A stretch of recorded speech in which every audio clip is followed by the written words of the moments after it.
All right, we're going to get started here. So welcome. Thank you, everyone, for joining us today. I am Stephanie Cruzy. I am one of the graduate assistants for the center. And Peter here is my partner in crime, so he's going to introduce himself here very briefly. Hi, yeah, I'm Peter Jacobson, also first-year MBA. I'm just going to quickly run through an overview of today's events. So it's about a little after 9 now. So first we'll have opening remarks from the Center Director, George Shantakumar. Close enough, I'm sorry. And as well as the Dean. Then we'll have our first career forum, followed by a break. And then we will have our second career forum and announcement of the poster competition winners, followed by closing remarks and lunch. So with that, I'd like to introduce George to the stage to give some opening remarks and to welcome everybody. Thank you.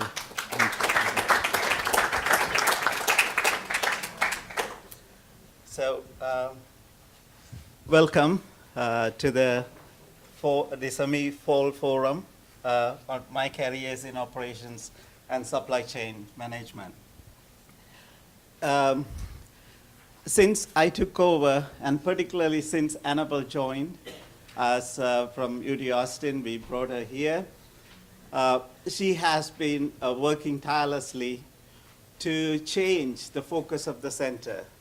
And as you may see, we are highlighting the fact that we have become student-focused and it's faculty-directed. And if you ask me, would you ever consider continuing being a director, I would say if it is not for the students and the energy that they put into these programs and the center and the contribution that they make, I would say no.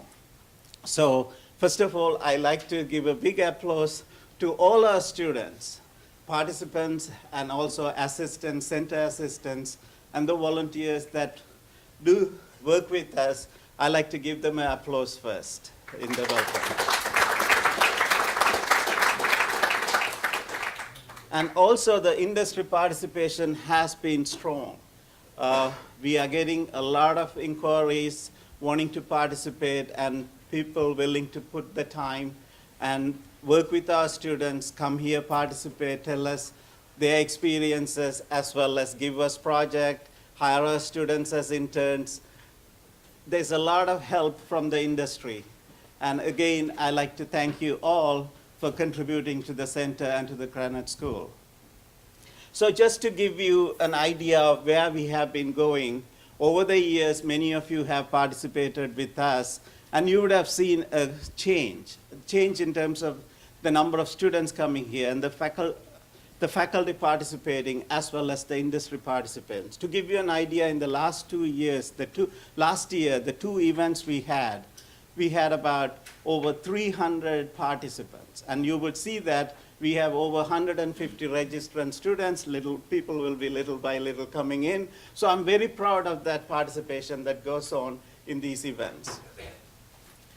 And also, I like to highlight the fact that we did the case competition with a lot of industry participation in terms of being judged, because one of the things we wanted to do is we didn't want the case studies to be an extension of an academic exercise. So we particularly said no faculty will be involved in judging. We are not to be involved, and all the judges came from industry. And you would be glad to hear that we had close to 100 undergraduate and graduate students participate in the case competition. And that gives us visibility also to be surprised and appreciate the talent that we have, the student talent, as well as the industry contribution. So it's something that we plan to do, continue to do this. And so in the spring, we will have another case competition, and we are also hoping that we will beat last year's record and have over 100 students participate in that. So in the opening message, we are also expecting the dean to come.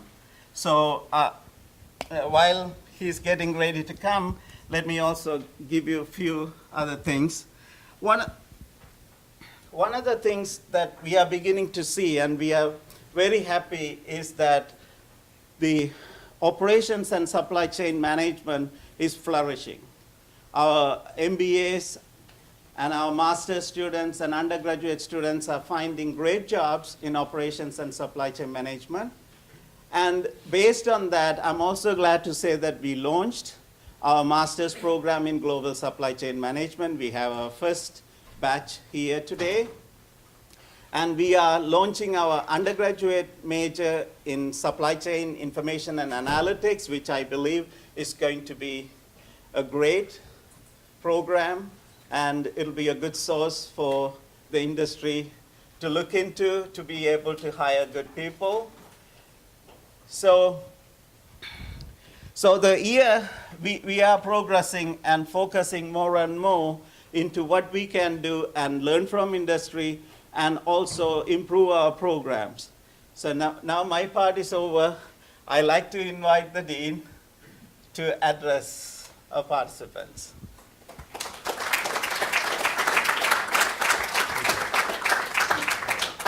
Thank you very much.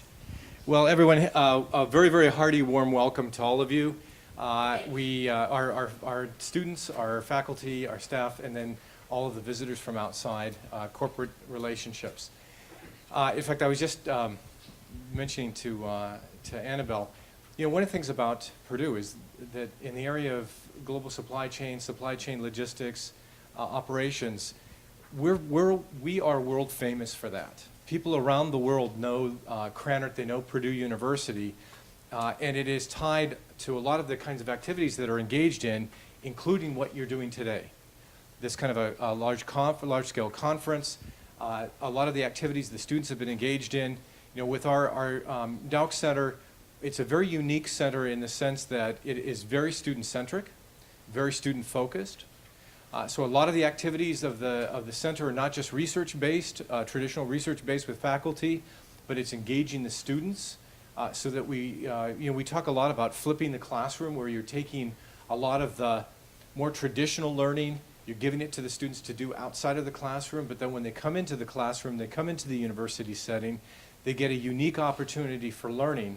And the Dauch Center, DCMME, its activities are critical for this, because it's this new model of experiential learning. The other thing I wanted to mention to those of you in the audience who may not know this, but our students are extremely proactive in terms of building their own education. And a good example of that is last spring our students were heavily involved in a case competition, a very successful case competition. They're going to move forward and do this next year, and in fact with the hopes of expanding it into an inter-campus experience. I would say to you, those of you who are from the outside, if we approach you to help on this, please lend of yourselves, of your organizations, of your time. I can think of no better way for us to create leadership in this next generation of students than enabling them and letting them become leaders on their own. So I think this is a fantastic thing. In fact, quite frankly, if it continues with its current trajectory, this could become a very, very prominent case competition that would be sponsored all across the United States and eventually globally. And it brings in tremendous opportunities for our students, for our faculty, for Purdue, for our alumni. So it is a very exciting time. We're very proud of what our operations group do, what the Dauch Center does, what our students are engaged in, and alums and organizations. I can't think of a more critical area in business right now than in this general realm of supply chain operations, logistics. This is something that permeates all different kinds of businesses. So what you're doing today, the focus of our centers and its engagement of our students is absolutely critical. So I very much want to say thank you to each one of you, our students who have done so much to build our reputation, our faculty and our staff, faculty through their tremendous research, as well as great teaching, and those of you from the outside who have an interest who are trying to support our endeavors through your companies and through your organizations. So it's great to have you here. A very hearty welcome to Krannert. I know for most of you, you've been here before, so you're, what do you call it, recidivists. but in the very best possible way. So we're really happy to have you back here. If you're a newcomer and this is your first time here, then we hope it's the first of many visits for the future. So welcome to the Cranert family, to Purdue University, and we're just happy to have you here. Thank you very much.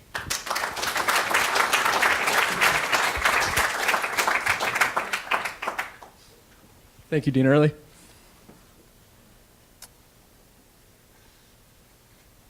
So next we'll move into our first career forum session. And the way that will work, we will have 2 speakers, followed by a 5-person panel. So I'll first introduce our first speaker, Jerry Bronkema from Amway.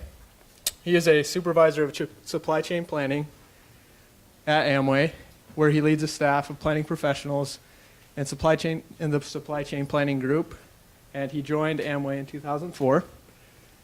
He was previously with Louisiana Pacific, as well as General Electric. He is a 6 Sigma black belt and has a Bachelor's of Business Administration from Western Michigan University. And his topic of discussion today will be cultural intelligence and cultural diversity. So with that, I'll turn over the time to Jerry. Thank you. Thank you very much.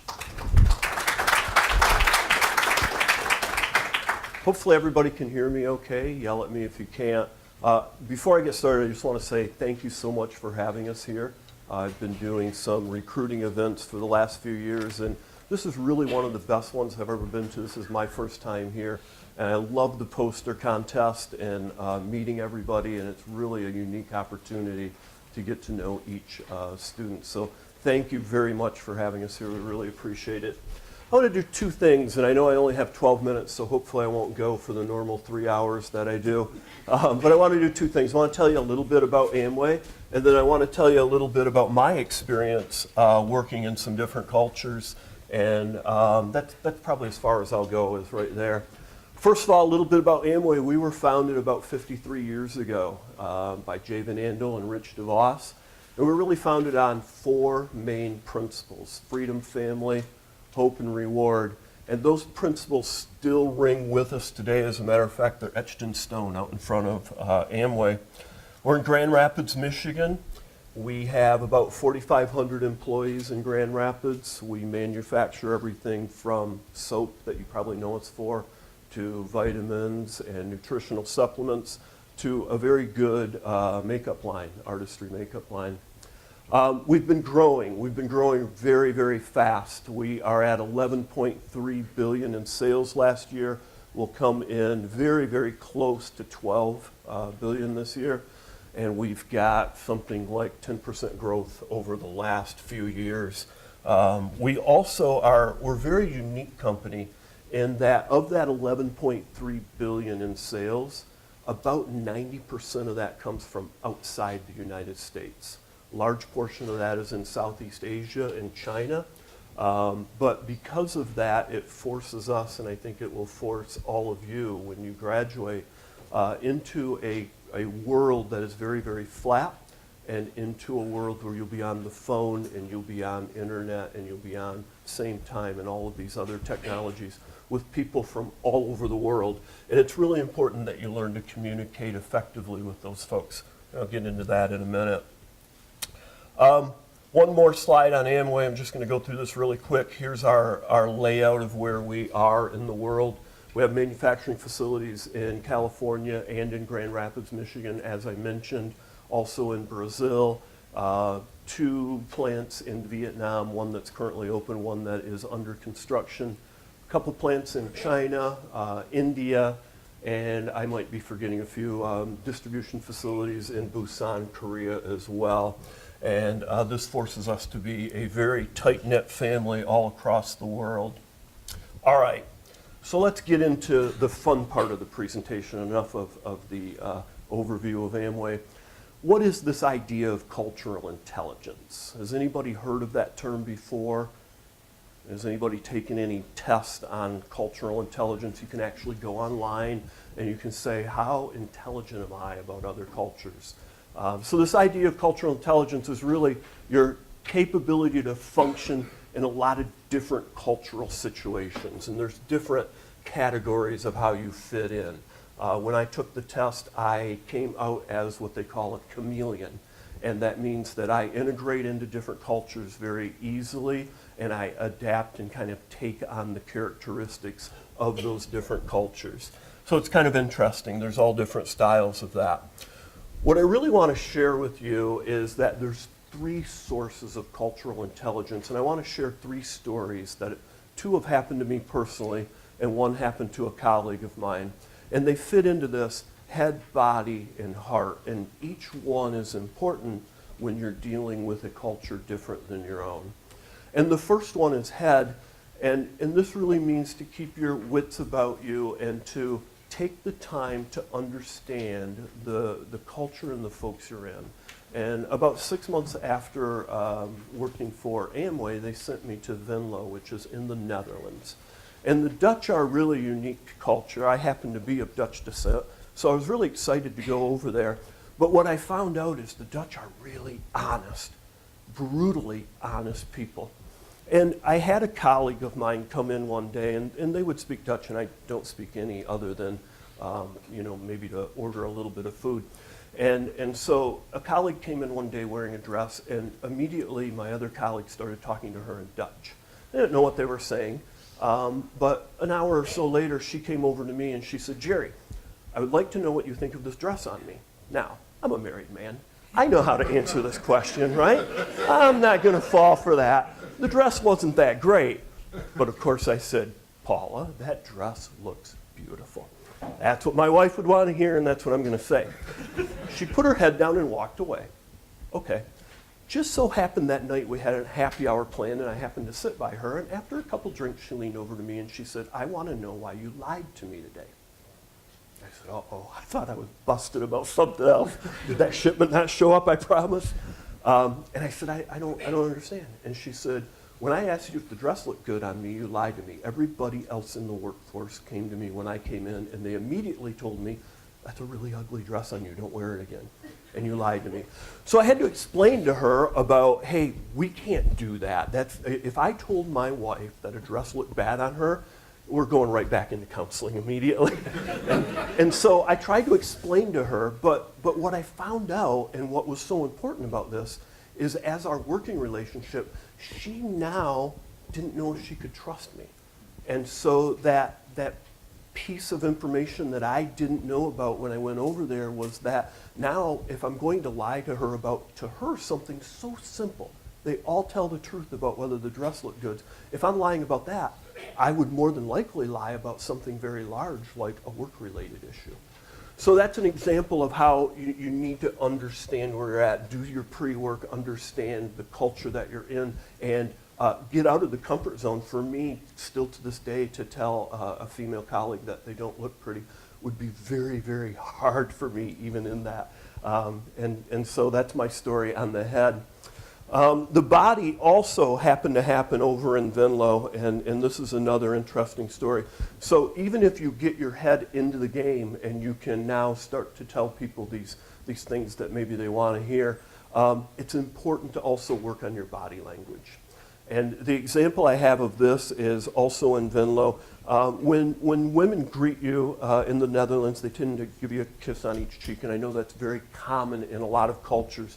That's not how I grew up, and that's very foreign to me. I'm not a touchy-feely guy. I can get around, the A-frame hug, this kind of thing right there. But kissing on the cheek is very foreign to me. So again, while I was over there, women would greet me, and they would do the kiss on the cheek, and I tried to, really be enthusiastic about that, but they would all kind of laugh at me and walk away and tell me how they knew that made me very uncomfortable. And I think they continue to do it more because of that. And I think the body is even harder because that's something that's somewhat programmed into us on how we were raised. And that's something that takes time, and it actually takes practice, and it is okay to practice these type of things on a trusted friend or colleague. And then finally, the heart. And this story did not happen to me, but it did happen to a colleague of mine. She was fairly high up in the ranks at GE. She was VP, and she went to Egypt, and she met some of her downlines in Egypt, and they did not speak very well, very good English, and they didn't have a lot of grasp on the English language. The one thing they did do is they listened to a lot of rap music. And they got some of their language and their slang from rap music, and they greeted her in a way that they had heard from a rap song that was very, very offending to her. And being the VP and going over there, she decided that what she would do is really put her foot down. And she called them in and said, "You do not treat me like that," and this and that, and really let them have it, and they felt terrible. And a little later on, somebody pulled her aside and said, "Here's the truth. Here's what really happened. Here's what you need to know." And it was very hard for her, but she had to search her heart and realize that they didn't really do anything wrong. There was nothing wrong with the language they used. They were trying to greet her in a friendly manner that they thought would be very appropriate from watching rap music and listening to videos. So she had a turnabout and went back and called them back in and apologized and said, "You know, I was wrong, not you." And that's hard to do, but that's where your heart has to come into the cultural intelligence piece. You're going to be wrong. We don't know everything, and we don't all assimilate perfectly into different cultures. And so it's important that you keep an open heart, keep an open mind, and apologize if needed. Like I mentioned before, there's all kinds of different tests you can take on this. This is one: cognitive, physical, and emotional, head, body, heart. A few steps that you can take to get better at being more aware is, first thing is to understand yourself and understand your own nuances and understand your own cultural biases and understand your own individual biases. We all have them. And that's okay, but it's important to understand what those are. Then select a training path, like I mentioned before. Go ahead and practice on somebody, understand how you can get better. Apply yourself, get a buddy, and continuous improvement is the key. We're a very unique company, as I mentioned before. 90% of our sales come from overseas. It's also unique in that we sell to ourselves. Yes, we're one of those companies, so we actually have affiliates set up, so product will go from Michigan or California to our affiliates in Korea or China or wherever. And because of that, we work very closely with them, and we get a lot of feedback from our affiliates. I could go on for hours with the feedback. I just picked some things out that they get told, or that we get told about our corporate office here in the U.S. Germany tells us that we're very proud and patriotic, but we're over-competitive, and I think that's probably true. Italy says that we don't respect the past and we're very short-term thinkers, so it's good to know. China says we're very open to helping and willingness to help. They admire our freedoms, but they also think that might hurt folks in other parts of the world. Russia just thinks we're all rich and wealthy. I wish that was true. And that we and that we don't worry about life, and that we're also a little bit arrogant. So when you start to gather some of this information, it helps you walk in and understand a little bit about how you're going to be preconceived. And that's all I had for you right now. Are there any questions at this point? All right. Thank you very much again. I appreciate being here.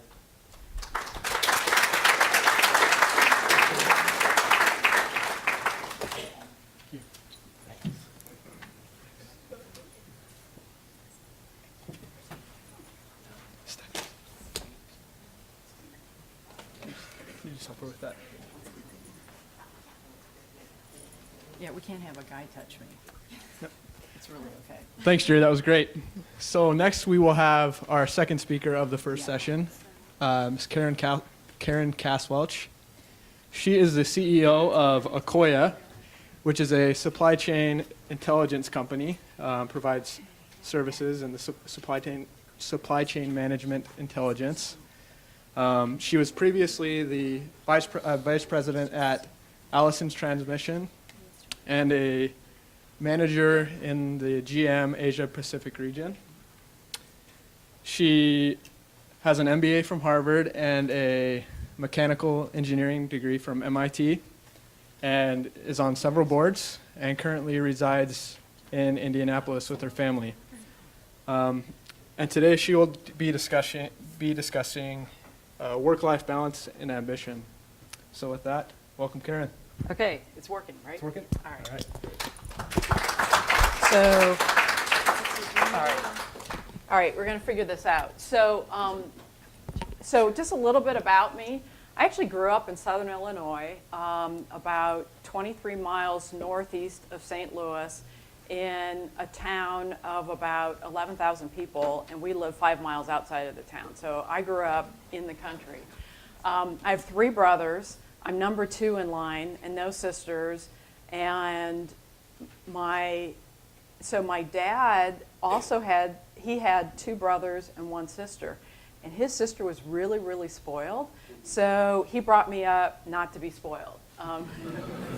It's kind of interesting. You know, education was really critical in our family. And, you know, this is one of those cultural things. When you meet people of African American descent in my generation, a lot of them had grandparents, especially grandparents who grew up in the South, who weren't educated. And when they moved, and when my grandparents moved up north, education was the #1 priority. So in my family, my grandparents on my dad's side both had 8th grade education, and were probably some of the smartest people that you would ever meet. And of their 4 children, 1 lawyer, 1 doctor, 1 teacher with a master's degree, so 3 out of 4 had advanced degrees. And we just grew up with a focus on education. So 3 out of 4 of us, my siblings, have Ivy League degrees. So that was something that was really critical to us. And the other thing that we were taught is always go for it. You know, go for #1. So growing up in Illinois, back in 1979, and yes, I am old enough to be your parent. You know, University of Illinois was the #2 engineering school, and I knew that I wanted to be an engineer. And had I gone there, you know, I was, you know, it's just all those things. I was class valedictorian, all that crazy stuff. I mean, I was a real nerd when I was younger, and I could have probably gotten a free ride. And I told my dad, you know, hey, I'm going to go to U of I because I can get all these scholarships and everything else. And he said, why go for #2?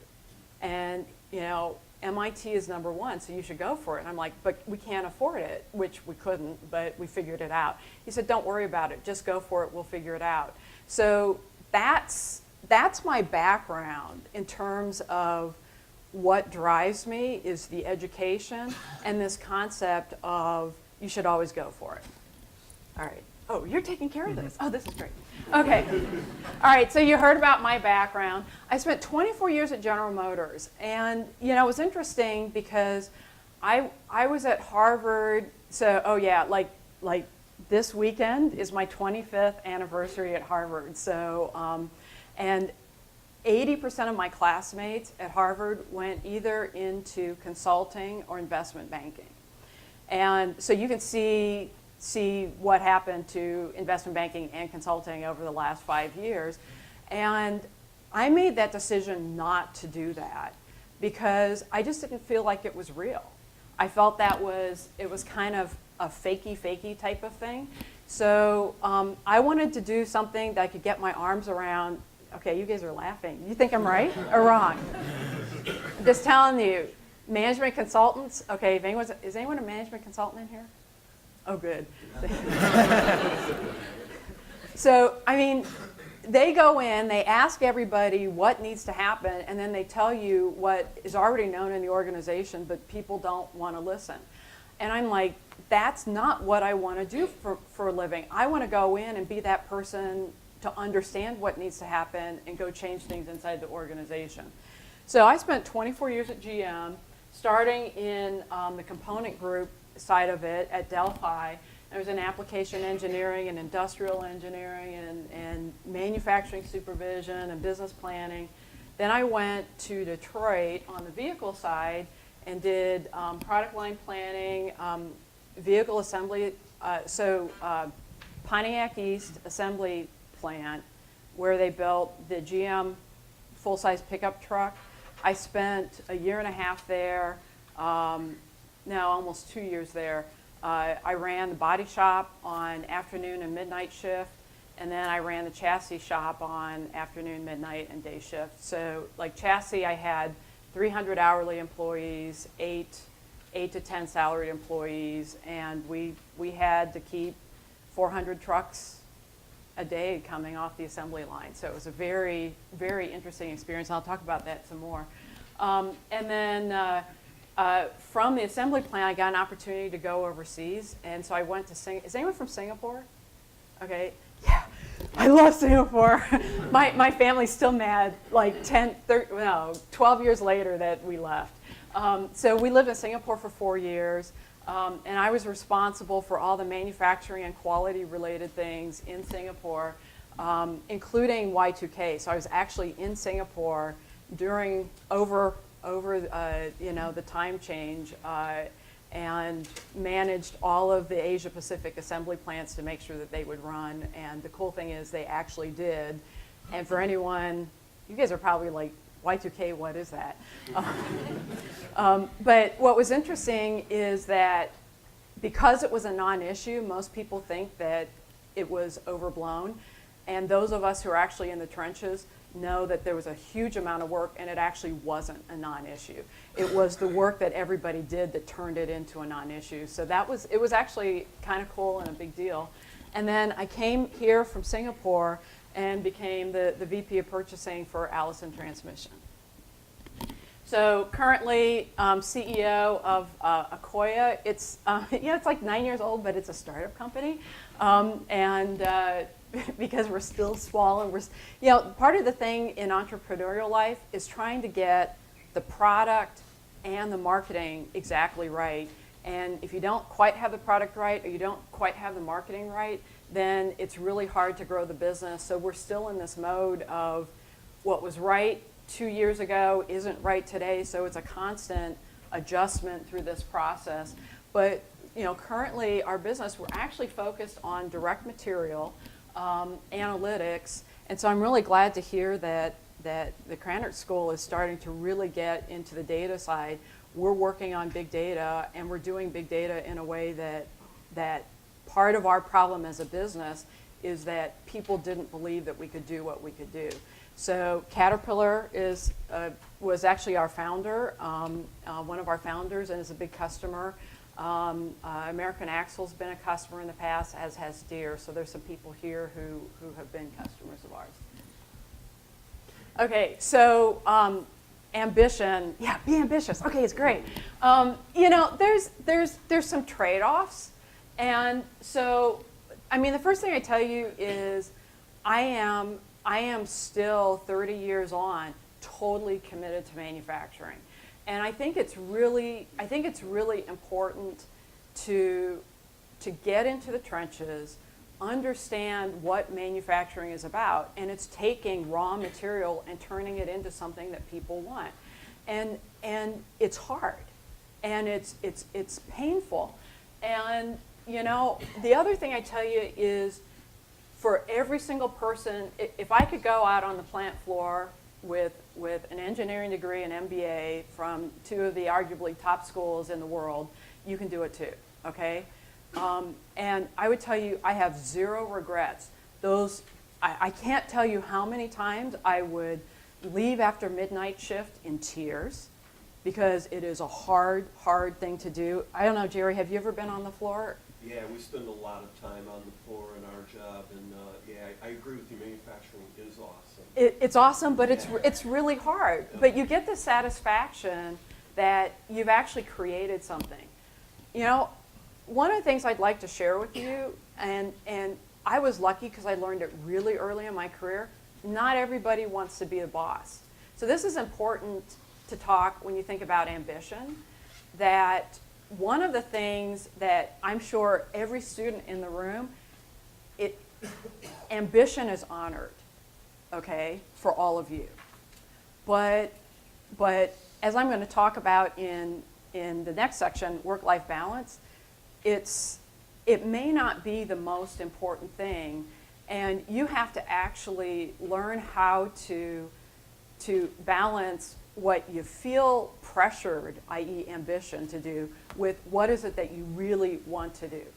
The first thing I learned in manufacturing early on is that most of the people who work on the floor, they do not want to be the boss. I'm not saying all of them, but I'm saying a lot of them. They don't want to be a boss, okay? They want to come in, they want to have a good job, they want to be respected. When there's an issue, they want to be listened to, but they don't want to be the boss. And so if you go in thinking they're just like you, you're wrong. They're not just like you. They're very different from you, but here's my thought on that. It's your obligation to be the best boss to them. And that means listening to them and respecting them. Why did I tell you about my educational career and my parents and my grandparents? Because I grew up with grandparents without a college degree. I grew up with grandparents without a high school degree. And I recognized how absolutely brilliant they were. So it was easier for me to make that move into the manufacturing floor where you have people. Now today, you have more people in manufacturing with college degrees and pretty much everyone has a high school degree. But 30 years ago, that wasn't the case. And I learned that you respect people, and it made my life through that. See, it's the arms. I love talking with my hands. And I wore an outfit without a pocket, so I have a double problem. So the other thing is managing people. This is the hardest thing that you can do, okay? Because there is nobody in the world who's just like you. So it's hard to manage people, but it's also one of the most satisfying things that you can do, because when you see someone who's struggling and you can help them achieve what they want to achieve, not what you want to achieve for them, but what they want to achieve, it is truly the most self-satisfying thing in the world. And then the final thing is, I know some of you are on the manufacturing side, some of you are on the supply chain side.